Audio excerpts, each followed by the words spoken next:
This is an event that's been happening now for 6 years. We're in the 6th year of the Public Sector Summit. What is this all about? What is it that people get out of it, and what do you think they come here year after year?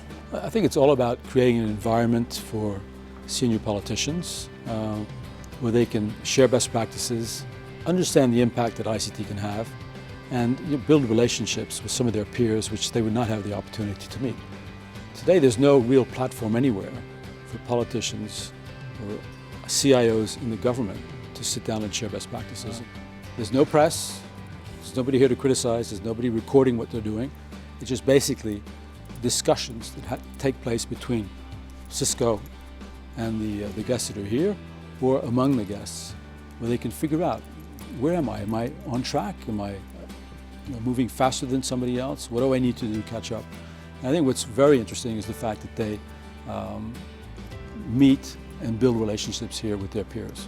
The audience is really selected against, we lay down a set of criteria about the kind of people that you can't just give your uncle a call and ask him if he'd like to spend a couple of days in Stockholm. We go for senior decision makers in the public sector, and that is selected by the field. So the field in each country selects who the key people are in their country they'd like to try and spend some time with. Last year we surveyed the customers, and they said what was top of mind was the uptake of online services, the ability to collaborate across the organization, staff productivity, citizen and user satisfaction.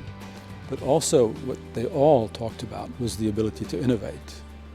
So innovation is very much top of mind. There's always a desire to get the practicality underneath the vision.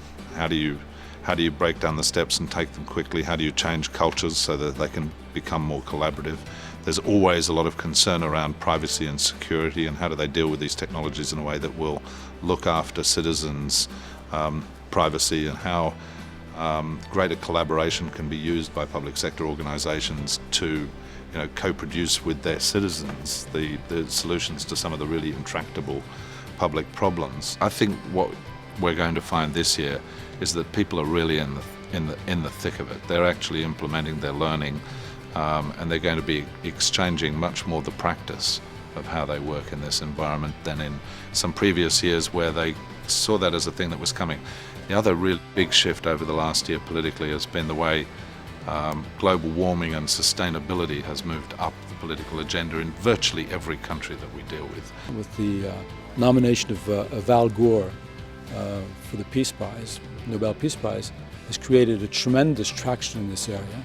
So whereas green in the past was seen more as a corporate social responsibility phenomena, now it is seen as an area where businesses can make money. So what are the sort of projects that Cisco is working on with the public sector in this area? The Clinton Global Initiative, we created with them in 2006 what we call Connected Urban Development. And that's an area where we're working on specific programs where broadband and ICT-based solutions can reduce the emission of CO2. So it's a multi-phased approach. There's a very basic, where you green your organization, you try and build products that are efficient, then you start building applications to optimize transport or make your buildings greener, for example. And then there's the whole issue of urban planning, and that's where the future lies, and that's maybe a little bit further out, but redesigning the way cities are organized.